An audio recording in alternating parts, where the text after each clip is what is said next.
For my professional development, I chose to do a book study on a book called I Am Reading by Kathy Collins and Matt Glover, in order to help teachers assist their students in bringing out their confidence in reading.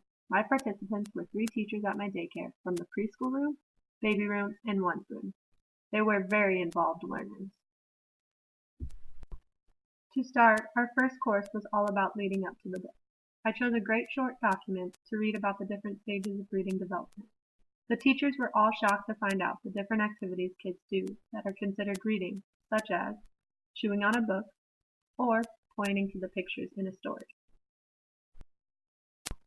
After we read the document, we thought of activities that we already do with our students in the classroom. These activities include story time, dramatic play, and age-appropriate books. After that, we thought of things we could bring to our classrooms, such as flashcards, ambient music, and giving more access to books at our student level. Here you get to witness some cuteness. You're welcome. And things we decided we do well with our infant students include allowing them to have access to books on the floor. Even though they chew them and spread them all over the floor, they are still involved in the books. Allowing them to have both board books and canvas books gives them a chance to experiment with these books in their mouth.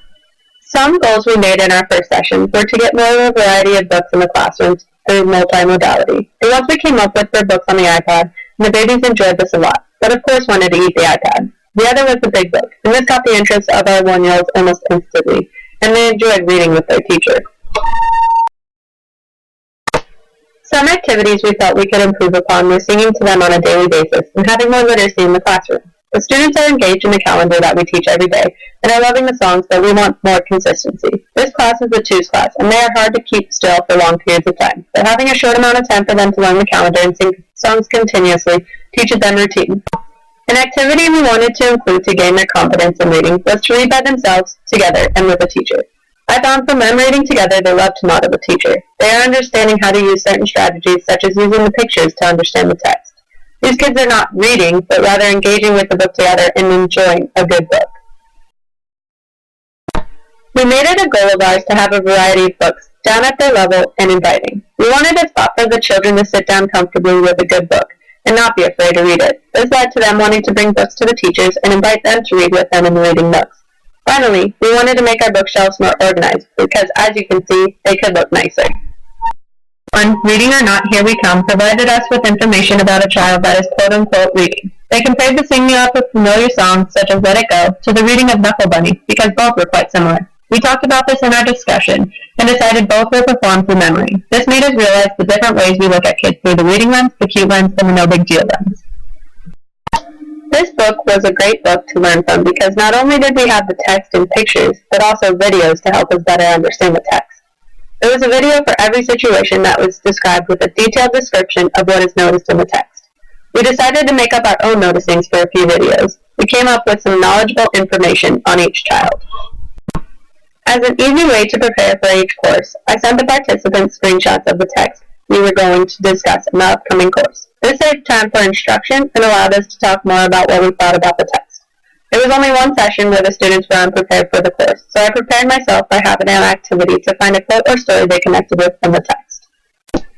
After my first 2 sessions, I felt I needed something a little more organized, so I decided to create PowerPoints for the next courses of professional development.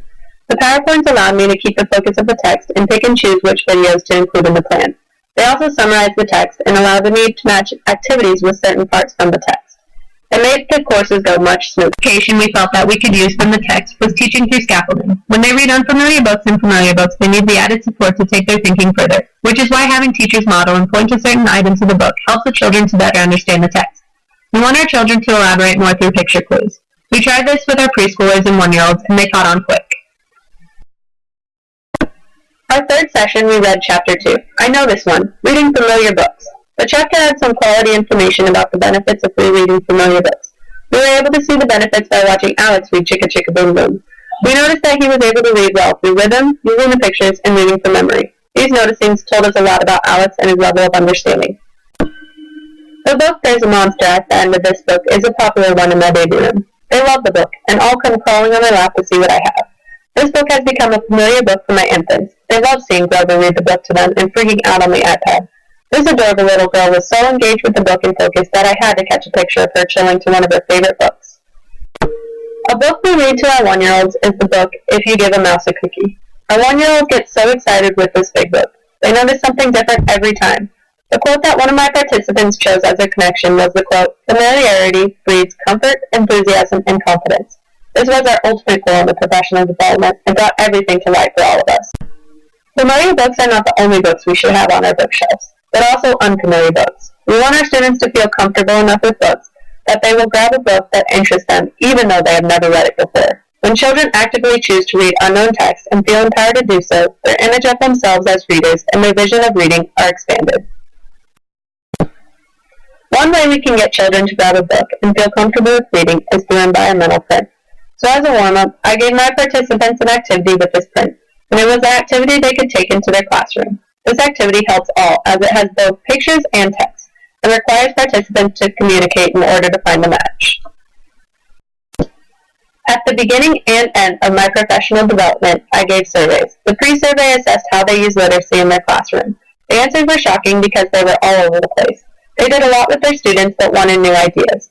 At the conclusion, I gave them a post-survey that rated the overall book, and they were all quite positive in their reactions.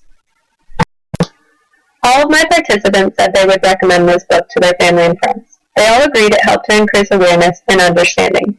It was interesting and helpful in understanding children and literature, and it helps to think and look at the different ways to help your child to read and understand the reading.